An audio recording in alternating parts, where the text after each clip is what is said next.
Trey Borup here, and I hope you're doing well today. Instead of talking about snare drum technique, we're actually going to talk about the marimba. It's a really great percussion instrument if you're not familiar with it yet. It's a lot like a xylophone, but it has a much darker and richer sound to it. It has lower notes on the instrument, and they tend to be much bigger. But yeah, if you're not familiar with this instrument, definitely go onto YouTube and search a few solos like Yellow After the Rain, any of the 4 rotations, Waking Dreams, to name just a few really great ones. So let's move on to the topic of the day, 5 things that will help your marimba playing be better. First of all, I hear students come in and play solos and even their ensemble work with a mallet that's just not hard enough. And to quote my teacher, Dr. Sarah Burke, we don't want to end up being the silent picture show in the back. Have you ever been to a band concert and you just were not able to hear the marimba at all? Yeah, it's super sad, and you know that that person's back there working their tail off, but you just can't hear the instrument. And more often than not, I find it's because they're playing with much too soft of a mallet, or perhaps it's too light. There are a couple of mallets out there like the Stevens mallets. They're very, very light, so they might not be appropriate for playing inside of a band setting. To move on, let's talk about grip and starting point. So whenever we're holding the marimba mallet, I don't like to choke up too far on the mallet. I lose a lot of the weight of the front end of it, and it doesn't produce a very big sound. I like to be right here with about 1.5 inches coming out of the back of my hand with about a 2 or 3 point fulcrum, depending on what your preference is. But yeah, this tends to offer me a very big sound. It's very easy to get to, and I don't have to work too hard for it just because I can use the density of the mallet and also the weight of it as well, and velocity. So the next thing that I'd like to talk about is starting point. Whenever we play the instrument, it's not like snare drum where you're going to start with your mallets hovering right above the instrument. No, these are 2 conflicting techniques to the 2 instruments. Whenever we play marimba, we want to start in the up position. And I went to the Lee Howard Stevens marimba seminar, and this is something that he actually talked about a lot, was just making sure that you're starting in this position versus having to prepare the stroke every time. It's actually much more efficient of a way to play to start in the up position and not have to worry about that preparation stroke at all. So just 1 versus the 1, 2. The 1 beats the 2 every single time. So the next thing I'd like to talk about is stance behind the instrument. Typically, say I'm going to play the C major scale in 1 octave, I'm going to line the center of my body with the G natural in the middle of that scale. This makes it to where I can get to both C's very easily, and I'm right here in the middle so that it's extremely comfortable for me to play. If I want to expand to some lower notes, I can lean in either direction. If I want to go higher, I can lean to the right. And this just tends to be a really great place to play from. And then also we want to have our feet shoulder width apart, very comfortable, so that way we're placed right in the middle of things. I was able to lean out to be able to play that C natural. That may have been something that I would step out for if that was going to be the last note in the passage, but if I was going to come back up, it doesn't make sense to move all the way out here versus just leaning out and catching my way back up.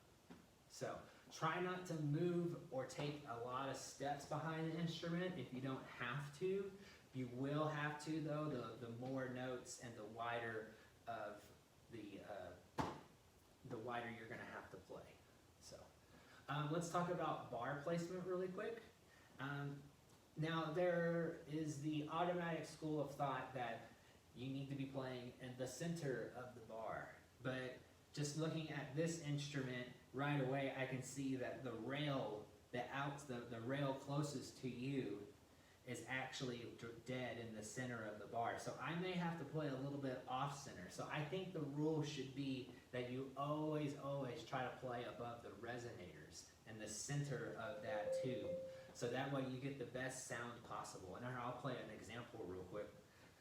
You'll be able to tell the difference between centered over the resonator and off of it. So here's over the resonator, and here's off of it. Now, you hear how the sound thins out? You'll be able to really tell when we go back. Over the resonator again, off of it. So there's a drastic change in playing over the resonator versus off of it. You will find it much easier to get projection from the instrument and be able to cut through your band's sound if you're playing directly over the resonator at all times. I really feel like this is one of the big parts of playing marimba that people kind of skip over sometimes. And then the other one is kind of a cheater that I like to tell people about. Of course, we want to be playing over the resonator all the time, but what if you're playing a really fast passage and it includes the upper manual and the lower manual of the instrument? It makes no sense to try to go for that far when you could play easily on the edge of the bar, get a really good sound, and not have to move that far and have a better chance of staying in time, you know? And I find that it can feel a little jerky trying to go from the center of the bar and the lower manual and the center of the upper manual. Now, when you get a chance to, always play in the center. But for fast-moving scalar passages, I would definitely suggest playing on the edge of the bar. It will really, really help you out. And I find that it also tends to smooth out a long passage too, just because your tendency is to want to accent that note that you're reaching for whenever you're trying to go from center to center, from manual to manual. So be wary about that and choose your battles. You know, if you can make it to the center and it sounds nicer that way, definitely do that. But to keep a passage nice and smooth, you may find that playing on the edge of the bar is much better. And then the last thing I want to talk about real quick are stroke type, or is stroke type. We want to be playing an upstroke the majority of the time. I rarely ever find myself in the occasion where I'm having to play really low downstrokes with no preparation at all on the instrument, just because it doesn't speak as well as other instruments. So I like to stay in the start in the up position and then play everything as an upstroke. Always returning to where you started from.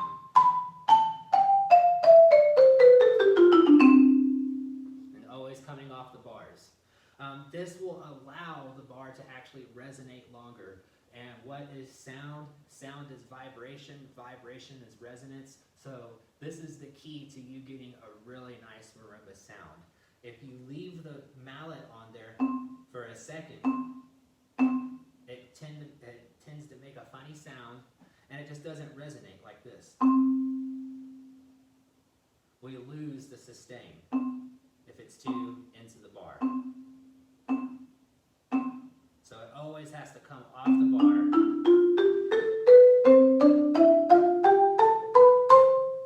To get a really good resonant sound off the instrument. Well, if you have any questions at all, I would love to answer them. I always like to suggest to practice with metronome anytime you're practicing with any instrument. It's really good for your development and keeps everybody on the same page as far as timing goes. But please, if you like this video, if it helped you, subscribe, like the video, check me out on Instagram at Borup_percussion, and also on Facebook at Borup Percussion, or you can just look up my name, Brandon Borup. Thank you so much. I really appreciate you taking the time to watch this video, and have a great day.